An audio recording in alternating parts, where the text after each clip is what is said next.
আসসালামু আলাইকুম রহমতুল্লাহ। প্রিয় দিনী ভাই বোনেরা, হযরত বেলাল রাদিয়াল্লাহু তাআলা আনহু সবসময় পবিত্র থাকার চেষ্টা করতেন। যেহেতু তিনি মসজিদের মুয়াজ্জিন ছিলেন, অধিকাংশ সময় তিনি ইবাদত বন্দিগির মধ্যে কাটাতেন।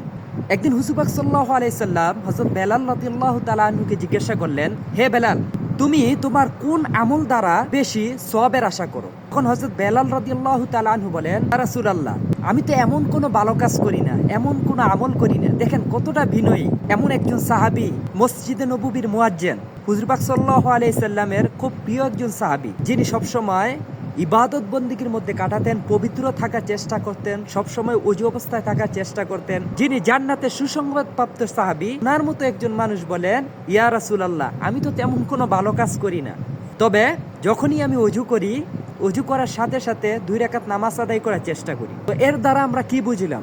যদি আমরা ওযু করার পরই প্রথমে 2 রাকাত আমরা নামাজ আদায় করে নেই, তো এইটার অনেক সওয়াব রয়েছে। তো আমরা চেষ্টা করব সব সময় এই আমলটা করার জন্য। যখনই আমরা ওযু করব, তখনই প্রথমে 2 রাকাত নামাজ আদায় করে নিব, আল্লাহ তাআলা শুকরিয়া আদায় করব। আল্লাহ তাআলা আমাদেরকে এই আমলটা করে বেশি বেশি সওয়াবের অধিকারী হওয়ার তৌফিক দান করুক, আমিন।